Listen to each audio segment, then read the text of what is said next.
വിശദമായ വാർത്തകളിലേക്ക്. കെപിസിസി പുനഃസംഘടനയ്ക്ക് രാഹുൽ ഗാന്ധിയുടെ പച്ചക്കൊടി. എന്നാൽ വി.എം. സുധീരനെ പ്രസിഡന്റ് സ്ഥാനത്ത് നിന്നും മാറ്റാനിടയില്ല. അതേസമയം പാർട്ടിയിൽ പുനഃക്രമീകരണം ഉണ്ടാകുമെന്ന് വി.എം. സുധീരനും അറിയിച്ചു. സംഘടനാ തലത്തിൽ കാതലായ മാറ്റമുണ്ടാകും. ഡൽഹിയിൽ ഹൈക്കമാൻഡുമായുള്ള കൂടിക്കാഴ്ചയ്ക്ക് ശേഷം സംസാരിക്കുകയായിരുന്നു വി.എം. സുധീരൻ. പല തലത്തിലുള്ള പ്രവർത്തനങ്ങളെ സംബന്ധിച്ചുള്ള നിർദ്ദേശങ്ങൾ വന്നിട്ടുണ്ട്, പോരായ്മകൾ ചൂണ്ടിക്കാണിച്ചിട്ടുണ്ട്. അതെല്ലാം പരിഹരിക്കുന്നതിന് വേണ്ടിയുള്ള ഒരു ക്രിയാത്മകമായ ഒരു പ്രവർത്തനവുമായി മുന്നോട്ട് പോകുക എന്നുള്ളതാണ് പ്രധാനമായും വന്നിട്ടുള്ളത്. ഈ പാളിച്ചകൾ സംഭവിച്ച DCCകൾ ഉൾപ്പെടെ അതായത് ഒരു കാതലായ ഒരു മാറ്റം തന്നെ സംഘടനാ തലത്തിൽ വരുത്തണം എന്നുള്ള നിർദ്ദേശമാണ് PCC എക്സിക്യൂട്ടീവ് ഉയർന്നു വന്നിട്ടുള്ളത്. അത് ആവശ്യമാണ്. മനു ശങ്കർ ചേരുന്നുണ്ട് കൂടുതൽ വിവരങ്ങൾ നൽകാൻ വേണ്ടി. മനു, കോൺഗ്രസിൽ പുനഃസംഘടന, KPCCയിൽ പുനഃസംഘടന വരുമെന്ന് ഏകദേശം ഉറപ്പായി കഴിഞ്ഞിരിക്കുന്നു. അതേസമയം സുധീരൻ തന്റെ സ്ഥാനം സുരക്ഷിതമാക്കി എന്നുമാണ് അറിയാൻ കഴിയുന്നത്. ഗ്രൂപ്പുകളുടെ എതിർപ്പിനെ ഹൈക്കമാൻഡിൽ, പ്രത്യേകിച്ചും രാഹുൽ ഗാന്ധിയുടെ പിന്തുണ കൊണ്ട് മറികടക്കാം എന്ന പ്രതീക്ഷയിലാണോ സുധീരൻ? തീർച്ചയായും മനു, കാരണം ഒരു മണിക്കൂറോളം നീണ്ട് രാഹുൽ ഗാന്ധിയുമായി നടത്തിയ കൂടിക്കാഴ്ചയ്ക്ക് ശേഷമാണ് ഇക്കാര്യം സുധീരൻ വ്യക്തമാക്കിയത്. നിലവിൽ നേതൃത്വ മാറ്റം KPCCയിൽ വലിയ രീതിയിൽ സജീവമായി നിലനിൽക്കുന്ന ഒരു സാഹചര്യത്തിലായിരുന്നു സുധീരൻ ഇപ്പോൾ രാഹുൽ ഗാന്ധിയുമായി കൂടിക്കാഴ്ച നടത്തിയത്. രാവിലെ 10 മണി മുതൽ 11 മണിയോളം നീണ്ടു നിന്ന ഈ കൂടിക്കാഴ്ചയ്ക്ക് ശേഷം മാധ്യമങ്ങൾ മുമ്പാകെ തന്നെ സുധീരൻ അറിയിച്ചത് നിലവിൽ KPCC അധ്യക്ഷ സ്ഥാനത്ത് സുധീരൻ തന്നെ തുടരും. ഇക്കാര്യം രാഹുൽ ഗാന്ധിയും അംഗീകരിക്കുകയായിരുന്നു. നിലവിൽ തെരഞ്ഞെടുപ്പ് പരാജയത്തിന് മുഖ്യ കാരണങ്ങളിലൊന്ന് ഭരണ നേതൃത്വത്തിന്റെ വീഴ്ചയായിരുന്നു. അല്ലാതെ രമേശ് ചെന്നിത്തലയടക്കം തോൽവിക്ക് പിന്നാലെ രാഹുൽ ഗാന്ധി മുമ്പാകെ അറിയിച്ചതുപോലെ KPCC നേതൃത്വത്തിന്റെ ഒരു വീഴ്ചയായിരുന്നില്ല. പകരം ആദ്യ സമയങ്ങളിൽ, സ്ഥാനാർത്ഥി നിർണയ സമയങ്ങളിൽ പോലും ആരോപണ വിധേയരായവരെ മാറ്റി നിർത്തണമെന്നൊരു നിലപാട് താൻ മുന്നോട്ട് വച്ചിരുന്നു. എന്നാൽ ചെന്നിത്തല ഒപ്പം ഉമ്മൻചാണ്ടി എന്നിവരുടെ നിലപാടുകൾ ഇതിനെതിരായിരുന്നു. ഈ എതിർ നിലപാടുകളിലെ തിരിച്ചടിയും ഇത്തരത്തിലുള്ള വലിയൊരു തോൽവിക്ക് കാരണമായി എന്നതടക്കമുള്ള കാര്യങ്ങൾ സുധീരൻ രാഹുൽ ഗാന്ധി മുമ്പാകെ ധരിപ്പിച്ചു. ഇതിനുശേഷം സുധീരൻ തന്നെ KPCC അധ്യക്ഷ സ്ഥാനത്ത് തുടരട്ടെ എന്നൊരു നിലപാട് ഹൈക്കമാൻഡും കൈക്കൊള്ളുകയായിരുന്നു. ഇതിന് പിന്നാലെയാണ് വലിയ രീതിയിലുള്ള ഈ പരാജയത്തിന് കാരണമായ സംഘടനാ തലത്തിൽ ഒരു അഴിച്ചുപണി ആവശ്യമാണ്. നിർജീവമായ നേതാക്കളുടെ സ്ഥാനചലനങ്ങൾ ഉണ്ടാകുമെന്ന സൂചനയും സുധീരൻ നൽകിയിട്ടുണ്ട്. അധ്യക്ഷ സ്ഥാനത്ത് സുധീരൻ തന്നെ തുടരും, എന്നാൽ മറ്റു നേതാക്കളുടെ സ്ഥാനചലനങ്ങൾ ഉണ്ടാകുമെന്നൊരു സൂചനയും സുധീരൻ നൽകിയിട്ടുണ്ട്. ഇപ്പോൾ AK ആന്റണിയുമായി സുധീരൻ കൂടിക്കാഴ്ച നടത്തുകയാണ്. അല്പസമയങ്ങൾക്കകം മുകുൾ വാസ്നിക്കുമായി സുധീരൻ കൂടിക്കാഴ്ച നടത്തുന്നുണ്ട്. ഇതിനുശേഷം അധ്യക്ഷ സോണിയാഗാന്ധിയുമായി കൂടിക്കാഴ്ച നടത്തുന്ന സുധീരൻ AICCയുടെ വലിയ രീതിയിലുള്ള ഒരു പിന്തുണ എന്തായാലും നേടുക എന്നൊരു ഉദ്ദേശം നേടിയിരിക്കുകയാണ്. മനു ശങ്കറാണ് ദില്ലിയിൽ നിന്നും വിവരങ്ങൾ നൽകിയത്. സുധീരനെ മാറ്റണമെന്നാവശ്യപ്പെട്ട് AI ഗ്രൂപ്പ് നേതാക്കൾ ഹൈക്കമാൻഡിനെ കാണും. KPCC എക്സിക്യൂട്ടീവിൽ സുധീരൻ മാറണമെന്ന ആവശ്യം ഉയർന്നതായി ഗ്രൂപ്പ് നേതൃത്വം ഹൈക്കമാൻഡിനെ അറിയിക്കും. പാർട്ടിയിൽ അടിയന്തര പുനഃസംഘടന വേണമെന്ന ആവശ്യവും AI ഗ്രൂപ്പുകൾ ആവശ്യപ്പെടും. K. സുധാകരന്റെ നേതൃത്വത്തിലായിരിക്കും ഹൈക്കമാൻഡിനെ കാണുക. രണ്ടാം നിര നേതാക്കളെ രംഗത്തിറങ്ങി VM സുധീരനെതിരെ ചരടുവലി നടത്താനാണ് മുതിർന്ന നേതാക്കളായ ഉമ്മൻചാണ്ടിയും ചെന്നിത്തലയും ലക്ഷ്യം വെക്കുന്നത്. ഇതിന്റെ ഭാഗമായി 2 ദിവസത്തിനകം K. സുധാകരൻ നേതൃത്വത്തിൽ AI ഗ്രൂപ്പ് നേതാക്കൾ ഹൈക്കമാൻഡിനെ കാണും. സുധീരനെ KPCC അധ്യക്ഷ സ്ഥാനത്ത് നിന്ന് മാറ്റുകയും അടിയന്തര പുനഃസംഘടന വേണമെന്നും ഇവർ ആവശ്യപ്പെടും. KPCC ക്യാമ്പ് എക്സിക്യൂട്ടീവിൽ സുധീരൻ മാറണമെന്ന് ഭൂരിപക്ഷം പേരും ആവശ്യപ്പെട്ടു എന്നാണ് ഇവരുടെ നിലപാട്. ജംബോ DCC കമ്മിറ്റികൾ പിരിച്ചുവിട്ട് പുതിയ കമ്മിറ്റി രൂപീകരിക്കണമെന്നും AI ഗ്രൂപ്പുകൾ ആവശ്യപ്പെടും. മദ്യനയത്തിലും സ്ഥാനാർത്ഥി നിർണയ സമയത്തും KPCC അധ്യക്ഷൻ സ്വീകരിച്ച നിലപാട് LDFന് ആയുധമായി മാറിയെന്നും AI ഗ്രൂപ്പുകൾ നേതൃത്വത്തെ അറിയിക്കും. അതേസമയം നേതൃമാറ്റം എന്ന ആവശ്യം KPCC ക്യാമ്പ് എക്സിക്യൂട്ടീവിൽ ആരും ഉന്നയിച്ചിട്ടില്ലെന്നും വാർത്തകൾ മാധ്യമ സൃഷ്ടി മാത്രമാണെന്നുമായിരുന്നു സുധീരന്റെ നിലപാട്. News bureau, Thiruvananthapuram. Malappuram Olavattur Mangattumuri ALP school അടച്ചുപൂട്ടി. ഹൈക്കോടതി ഉത്തരവിനെ തുടർന്നാണ് നടപടി. സ്കൂൾ രേഖകൾ ഏറ്റെടുക്കാനെത്തിയ AEOയെ SFI പ്രവർത്തകർ തടഞ്ഞത് സംഘർഷാവസ്ഥ സൃഷ്ടിച്ചു. രാവിലെ 7 മണിയോടെയാണ് AEO സ്കൂൾ റെക്കോർഡുകൾ ഏറ്റെടുക്കാനെത്തിയത്. പ്രതിഷേധമായെത്തിയ നാട്ടുകാരും SFI പ്രവർത്തകരും ചേർന്ന് സ്കൂളിന് വലയം തീർത്തതോടെ സംഘർഷാവസ്ഥ.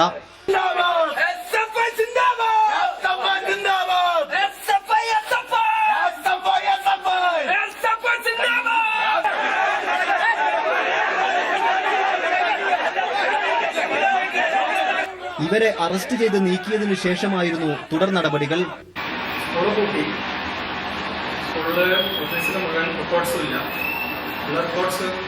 മുഴുവനായിട്ട് ഞങ്ങൾ എടുത്തില്ല. സ്കൂളിൽ ഓപ്പറേറ്റ് വെച്ചിട്ടുണ്ട്, കുറച്ചെടുത്തു. പിന്നെ പ്രതിഷേധം ശക്തമായിരുന്നു. അതുകൊണ്ട് കിട്ടിയ സാധനങ്ങൾ ഞങ്ങൾ എടുത്ത് കൊടുത്തു.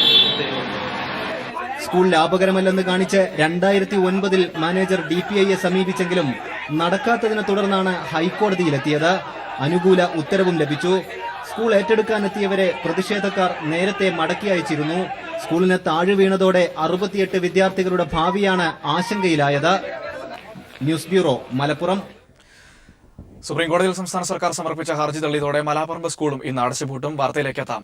സുപ്രീംകോടതിയിൽ സംസ്ഥാന സർക്കാർ സമർപ്പിച്ച ഹർജി തള്ളിയതോടെ മലാപ്പറമ്പ് സ്കൂൾ ഇന്ന് അടച്ചുപൂട്ടും. ഇന്നലെയാണ് സ്കൂൾ പൂട്ടണമെന്ന ഹൈക്കോടതി വിധിക്കെതിരെ സർക്കാർ സുപ്രീംകോടതിയിൽ സമർപ്പിച്ച ഹർജി തള്ളിയത്. ഇതോടൊപ്പം സ്കൂൾ PTI സമർപ്പിച്ച ഹർജിയും തള്ളിയിരുന്നു. വിനിഷ വൃന്ദാവൻ ചേരുന്നുണ്ട് മലാപ്പറമ്പിൽ നിന്നും. വിനിഷ, സ്കൂൾ ബുധനാഴ്ചയ്ക്കുള്ളിൽ അടച്ചുപൂട്ടി റിപ്പോർട്ട് നൽകണമെന്നാണ് സുപ്രീംകോടതി പറഞ്ഞിരിക്കുന്നത്. സ്കൂൾ അടച്ചുപൂട്ടാനുള്ള നടപടികൾ എപ്പോഴാണ് തുടങ്ങുക? ഇപ്പോൾ സ്ഥലത്തെ ഒരു അവസ്ഥ എങ്ങനെയാണ്? മനു, സുപ്രീം കോടതി നൽകിയ സമയ കാലാവധി നാളെ അവസാനിക്കാനിരിക്കെയാണ്. ഇന്ന് തന്നെ തന്റെ ഔദ്യോഗിക നടപടികൾ, ഇതുമായി ബന്ധപ്പെട്ട ഔദ്യോഗിക നടപടികൾ പൂർത്തിയാക്കാനാണ് സാധ്യത. ഇതുവരെ AEO സ്ഥലത്തെത്തിയിട്ടില്ല. AEO സ്കൂളിലെത്തി സ്കൂൾ അടച്ചുപൂട്ടി സ്കൂളിന്റെ അനുബന്ധ രേഖകൾ സ്കൂളിൽ നിന്ന് എടുക്കുകയും സ്കൂൾ ഏറ്റെടുക്കുകയും ചെയ്യുന്ന നടപടിയാണ് ഇന്ന് പൂർത്തിയാക്കേണ്ടതുള്ളത്. അങ്ങനെയാണെങ്കിൽ ഇന്ന് ഉച്ചയ്ക്ക് ശേഷം ഏകദേശം 3 മണിയോടുകൂടി AEO മലാപ്പറമ്പ് AUP സ്കൂളിൽ എത്തുമെന്നാണ് നമുക്ക് ഏറ്റവും ഒടുവിൽ ലഭിക്കുന്ന വിവരം. 156 വർഷം കാലപ്പഴക്കമുള്ള സ്കൂളാണിത്. നിലവിൽ 58 വിദ്യാർത്ഥികളാണ് ഇവിടെ പഠിച്ചുകൊണ്ടിരിക്കുന്നത്.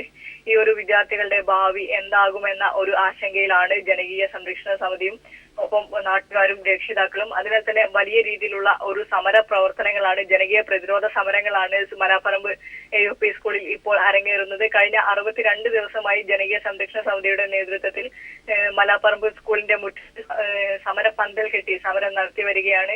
ഇന്ന് ആ സമരത്തോട് ഐക്യദാർഢ്യം പ്രഖ്യാപിച്ച് വിവിധ വിദ്യാർത്ഥി സംഘടനകളും യുവജന സംഘടനകളും സമരവുമായി രംഗത്തെത്തിയിട്ടുണ്ട്. AEO വന്നാൽ AEOയെ തടയാനാണ് ഇപ്പോൾ ജനകീയ സംരക്ഷണ സമിതിയുടെ തീരുമാനം. കഴിഞ്ഞ തവണ ഹൈക്കോടതിയുടെ ഉത്തരവിന്മേൽ AEO സ്കൂൾ ഏറ്റെടുക്കാനായി AEO മലാപ്പറമ്പ് AUP സ്കൂളിൽ എത്തിയപ്പോൾ ജനകീയ സംരക്ഷണ സമിതിയുടെ സമര പ്രതിരോധം കാരണം തിരിച്ചു പോവുകയായിരുന്നു. അത്തരത്തിൽ ഒരു പ്രതിരോധ സമരത്തിന് തന്നെയാണ് ഇപ്പോഴും ജനകീയ സംരക്ഷണ സമിതി ഒരുങ്ങിയിരിക്കുന്നത്. മനു, വിനിഷ വൃന്ദാവനാണ് വിവരങ്ങൾ നൽകിയത്. പലിശ നിരക്കുകളിൽ മാറ്റം വരുത്താത്ത റിസർവ് ബാങ്ക് ഓഫ് ഇന്ത്യ പുതിയ വായ്പാ നയം പ്രഖ്യാപിച്ചു. റിപ്പോ നിരക്ക് 6.5%, റിവേഴ്സ് റിപ്പോ നിരക്ക് 6%-ആയും തുടരും. നാണ്യപ്പെരുപ്പ് നിരക്ക് ഉയരാനുള്ള സാധ്യത മുൻനിർത്തിയാണ് പലിശ നിരക്കിൽ കുറവ് വരുത്താൻ റിസർവ് ബാങ്ക് തയ്യാറാകാതിരുന്നത്. മുഖ്യ പലിശ നിരക്കുകളിൽ കുറവ് വരുത്താത്തതിനാൽ ഭവന വാഹന വായ്പാ നിരക്കുകളും കുറയില്ല. മുംബൈയിലെ റിസർവ് ബാങ്ക് ആസ്ഥാനത്ത് ചേർന്ന വായ്പാ നയ അവലോകന യോഗമാണ് പലിശ നിരക്കിന്റെ കാര്യത്തിൽ തൽസ്ഥിതി തുടരാൻ തീരുമാനിച്ചത്. വാണിജ്യ ബാങ്കുകൾക്ക് റിസർവ് ബാങ്ക് വായ്പ നൽകുമ്പോൾ ഈടാക്കുന്ന പലിശയായ റിപ്പോ നിരക്ക് 6.5%-ആയും വാണിജ്യ ബാങ്കുകളുടെ നിക്ഷേപങ്ങൾക്ക് നൽകുന്ന പലിശയായ റിവേഴ്സ് റിപ്പോ നിരക്ക് 6%-ആയും തുടരും. ബാങ്കുകൾ റിസർവ് ബാങ്കിൽ നിക്ഷേപിക്കേണ്ട തുകയായ കരുതൽ ധനാനുപാതവും 4%-ആയി തന്നെ നിലനിർത്തി.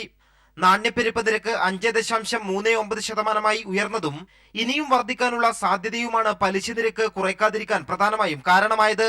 അന്താരാഷ്ട്ര വിപണിയിൽ ക്രൂഡ് ഓയിൽ വില വർദ്ധിക്കുന്നതും 7ാം ശമ്പള കമ്മീഷൻ ശുപാർശകൾ നിലവിൽ വന്നതും നാണ്യപ്പെരുപ്പ് നിരക്ക് ഉയരാനുള്ള സാധ്യത വർദ്ധിപ്പിച്ചിട്ടുണ്ടെന്ന് reserve bank governor Raghuram Rajan പറഞ്ഞു. We also noted that the transmission of policy into bank lending rates still remains work in progress. We will shortly review the operation of the marginal cost lending rate framework to iron out any issues. And we also believe that timely capital infusion into constrained public sector banks will also aid credit flows. നിലവിലെ RBI ഗവർണറുടെ കാലാവധി പൂർത്തിയാകാനായ സാഹചര്യത്തിൽ ഇത് നീട്ടണമോ എന്ന കാര്യം തീരുമാനിക്കേണ്ടത് കേന്ദ്ര സർക്കാരാണെന്നും രഘുറാം രാജൻ വ്യക്തമാക്കി. മൺസൂൺ മഴ ലഭിക്കുന്നതിന്റെ തോതും പണപ്പെരുപ്പ നിരക്കും പരിശോധിച്ച് ഓഗസ്റ്റ് മാസം ചേരുന്ന അടുത്ത വായ്പാ നയാവലോകന യോഗത്തിൽ പലിശ നിരക്കുകൾ കുറയ്ക്കാൻ കഴിയുമോ എന്ന കാര്യം റിസർവ് ബാങ്ക് പരിഗണിച്ചേക്കും. M. Santhosh, news bureau, Delhi. Police മേധാവി സ്ഥാനത്ത് നിന്നും തന്നെ നീക്കിയ നടപടി റദ്ദാക്കണമെന്നാവശ്യപ്പെട്ട് TP സെൻകുമാർ സമർപ്പിച്ച ഹർജിയിൽ വാദം കേൾക്കുന്നത് കേന്ദ്ര അഡ്മിനിസ്ട്രേറ്റീവ് ട്രിബ്യൂണൽ 2 ആഴ്ചത്തേക്ക് മാറ്റിവെച്ചു. വിശദമായ സത്യവാങ്മൂലം സമർപ്പിക്കുന്നതിന് സംസ്ഥാന സർക്കാർ സമയം ചോദിച്ചതിനെ തുടർന്നാണ് കേസ് ഈ മാസം 24-ലേക്ക് മാറ്റിയത്. സംസ്ഥാന സർക്കാരിന് വേണ്ടി advocate general CP Sudhakar Prasad ഹാജരായി. എന്നാൽ TP സെൻകുമാറിന് വേണ്ടി ഹാജരായ അഭിഭാഷകൻ ഉടൻ വാദം കേൾക്കണമെന്ന നിലപാട് സ്വീകരിച്ചെങ്കിലും ട്രിബ്യൂണൽ അംഗീകരിച്ചില്ല. തന്നെ നീക്കിയ നടപടി പോലീസ് ആക്ടിന്റെയും സുപ്രീം കോടതി വിധിയുടെയും ലംഘനമാണെന്നാണ് സെൻകുമാറിന്റെ വാദം. കൊല്ലം വാളകത്ത് ആക്രമണത്തിന് ഇരയായ അധ്യാപകന് സസ്പെൻഷൻ. സർട്ടിഫിക്കറ്റ് വ്യാജമെന്ന് കാണിച്ചാണ് സസ്പെൻഷൻ. സ്കൂൾ മാനേജർ ആർ ബാലകൃഷ്ണപിള്ളയാണ് സസ്പെൻഡ് ചെയ്തത്. ജിഷ തന്റെ മകൾ തന്നെയാണെന്ന് അച്ഛൻ പാപ്പു. പി തങ്കച്ചന് കേസിൽ ബന്ധമുണ്ടെന്ന് കരുതുന്നില്ല. ജിഷ കേസിൽ നിലവിലെ പോലീസ് അന്വേഷണത്തിൽ തൃപ്തിയില്ലെന്നും എന്നാൽ ഉന്നത ബന്ധം ജിഷയുടെ മരണത്തിന് പിന്നിലുണ്ടെന്നും പാപ്പു പറഞ്ഞു. തിരുവനന്തപുരത്ത് പോലീസ് മേധാവി ലോക്നാഥ് ബെഹ്റയ്ക്ക് പരാതി നൽകിയ ശേഷം മാധ്യമങ്ങളോട് പ്രതികരിക്കുകയായിരുന്നു അദ്ദേഹം. ഈ തങ്കത്തിന്റെ ഫലം കൈയാണ് എന്നുള്ള കാര്യം ജനങ്ങൾ കൈയോടിപ്പാടി ഞാൻ കേട്ടതാണ്. ഞാൻ പറഞ്ഞിട്ടില്ല, ഇപ്പോഴും ഞാൻ പറയാൻ തയ്യാറല്ല. ഞാൻ പറയില്ല അങ്ങനെ. കാരണം വാർത്തകൾ വന്ന കാര്യത്തിൽ എനിക്ക് പറയാനല്ല. പക്ഷെ 2 മക്കൾ എൻ്റെ ആണെന്ന വിശ്വാസമായിരുന്നു എനിക്ക്. ഇപ്പോഴും അങ്ങനെ തന്നെയാണ്. പിന്നെ നടക്കാൻ തൃപ്തിയില്ല. ഹരിപ്പാട് മെഡിക്കൽ കോളേജിന്റെ കാര്യത്തിൽ സർക്കാർ തീരുമാനമെടുക്കട്ടെ എന്ന് പ്രതിപക്ഷ നേതാവ് രമേശ് ചെന്നിത്തല. കോളേജ് സ്വകാര്യ മേഖലയിൽ അല്ലെന്നും ആരോപണങ്ങൾ അടിസ്ഥാനരഹിതമെന്നും ചെന്നിത്തല പറഞ്ഞു. സത്യസന്ധമായ നിലപാടുകൾ പറയാം. ഇതിനെപ്പറ്റി യാതൊന്നും അറിയാതെ ഇതിന്റെ മുഴുവൻ ഫയലും ഗവൺമെന്റിലുണ്ടല്ലോ. ഗവൺമെന്റ് പരിശോധിക്കട്ടെ. മുഴുവൻ കാര്യങ്ങൾ നിങ്ങളുടെ ഗവൺമെന്റ് കയ്യിലുണ്ടല്ലോ. അതെല്ലാം പരിശോധിക്കട്ടെ. 1 രൂപ ഈ മെഡിക്കൽ കോളേജിന് വേണ്ടി ചെലവഴിച്ചെങ്കിൽ 4 കോടി രൂപയുടെ അഴിമതി നടന്നെന്ന് പറഞ്ഞ് ഞാൻ വിശ്വസിക്കാം. CPIM സംസ്ഥാന സെക്രട്ടേറിയറ്റ് യോഗം AKG സെന്ററിൽ തുടരുന്നു. നിയമസഭാ തെരഞ്ഞെടുപ്പ് സംബന്ധിച്ച അവലോകനം ഇന്നുണ്ടാകും. സർക്കാരിന്റെ പ്രവർത്തനങ്ങളും യോഗം വിലയിരുത്തി. സെക്രട്ടേറിയറ്റിന്റെ തുടർച്ചയായി 10-11 തീയതികളിൽ സംസ്ഥാന കമ്മിറ്റിയും യോഗം ചേരും. പഞ്ചരാഷ്ട്ര സന്ദർശനം നടത്തുന്ന പ്രധാനമന്ത്രി Narendra Modi വാഷിംഗ്ടണിലെത്തി. American president Barack ഒബാമയുമായി Narendra Modi ഇന്ന് കൂടിക്കാഴ്ച നടത്തും. ആണവ വിതരണ ഗ്രൂപ്പിലെ ഇന്ത്യയുടെ അംഗത്വം, പാകിസ്ഥാൻ നിലപാടുകൾ, ഭീകരവാദം എന്നിവ ചർച്ചയാകും. നാളെ അമേരിക്കൻ കോൺഗ്രസിനെ മോദി അഭിസംബോധന ചെയ്യും.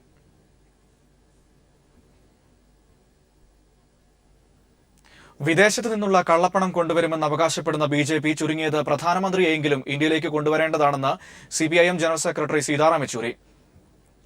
കർണാടകത്തിലെ ഇടതുപക്ഷ പാർട്ടികളുടെ സംയുക്ത റാലിയും ബാംഗ്ലൂരിൽ ഉദ്ഘാടനം ചെയ്ത് സംസാരിക്കുകയായിരുന്നു അദ്ദേഹം. ഇടതു പാർട്ടികളുടെ ബദൽ ശക്തി രാജ്യത്ത് രൂപപ്പെടേണ്ടത് കാലഘട്ടത്തിന്റെ ആവശ്യമാണെന്നും യെച്ചൂരി പറഞ്ഞു. CPI general secretary Sudhakar Reddy, SUCI polit bureau member Krishna ചക്രവർത്തി, CPIM കർണാടക സംസ്ഥാന സെക്രട്ടറി ശ്രീരാമ റെഡ്ഡി എന്നിവർ സംസാരിച്ചു. And the parliament session is going on. So we said, where is he? He said he is abroad. So I said, forget bringing black money, please bring back our Prime Minister so that we can at least question him and make him accountable to the Parliament. Hillary Clinton American president തെരഞ്ഞെടുപ്പിൽ democratic സ്ഥാനാർത്ഥിയാകും. 6 സംസ്ഥാനങ്ങളിലെ വോട്ടെടുപ്പ് ബാക്കി നിൽക്കെയാണ് Hillary സ്ഥാനാർത്ഥിത്വം ഉറപ്പിച്ചത്. ചരിത്രത്തിൽ ആദ്യമായിട്ടാണ് ഒരു വനിത American president തെരഞ്ഞെടുപ്പിൽ സ്ഥാനാർത്ഥിയാകുന്നത്. 6 സംസ്ഥാനങ്ങളിലെ വോട്ടെടുപ്പ് ബാക്കി നിൽക്കെയാണ് ഹിലാരി ക്ലിന്റൺ അമേരിക്കൻ പ്രസിഡന്റ് സ്ഥാനാർത്ഥിത്വം ഏകദേശം ഉറപ്പിച്ചത്. ശക്തി കേന്ദ്രങ്ങളായ കാലിഫോർണിയയും ന്യൂജേഴ്സിയും അടക്കം 6 സംസ്ഥാനങ്ങളിലെ വോട്ടെടുപ്പ് ബാക്കി നിൽക്കെ 1812 പ്രതിനിധികളുടെയും 571 സൂപ്പർ ഡെലിഗേറ്റുകളുടെയും പിന്തുണയാണ് നിലവിൽ ഹിലാരിക്കുള്ളത്. 2383 പ്രതിനിധികളുടെയും 720 സൂപ്പർ ഡെലിഗേറ്റുകളുടെയും പിന്തുണയാണ് ഡെമോക്രാറ്റിക് സ്ഥാനാർത്ഥിയാവാൻ ഹിലാരിക്ക് വേണ്ടത്. ഇന്ന് കാലിഫോർണിയയിലെയും ന്യൂജേഴ്സിയിലെയും തെരഞ്ഞെടുപ്പ് കഴിയുമ്പോൾ തന്നെ ഈ സംഖ്യ ഹിലാരി അനായാസം മറികടക്കും. ഇന്ന് വൈകുന്നേരം തന്നെ ഹിലാരി ക്ലിന്റന്റെ സ്ഥാനാർത്ഥിത്വം ഔദ്യോഗികമായി പ്രഖ്യാപിക്കുമെന്ന് അവരുടെ മാനേജർ റോബി മുഖ് പറഞ്ഞു. ചരിത്രത്തിലാദ്യമായാണ് ഒരു വനിത അമേരിക്കൻ പ്രസിഡന്റ് തെരഞ്ഞെടുപ്പിൽ ഒരു പ്രധാന പാർട്ടിയുടെ സ്ഥാനാർത്ഥിയാകുന്നത്. മുൻ പ്രസിഡന്റ് ബിൽ ക്ലിന്റന്റെ ഭാര്യ എന്ന നിലയിൽ പ്രഥമ വനിതയായും 2009-2013 കാലത്ത് US സ്റ്റേറ്റ് സെക്രട്ടറിയായും ഹിലാരി പ്രവർത്തിച്ചിട്ടുണ്ട്. 2008 ബരാക് ഒബാമയ്ക്കെതിരെ സ്ഥാനാർത്ഥിയാകാൻ മത്സരിച്ചെങ്കിലും പരാജയപ്പെട്ടിരുന്നു. വിവാദ പ്രസ്താവനകളിലൂടെ ശ്രദ്ധേയനായ ഡൊണാൾഡ് ട്രംപാണ് ഹിലാരിയുടെ എതിരാളിയായ ഡെമോക്രാറ്റിക് സ്ഥാനാർത്ഥി. International desk.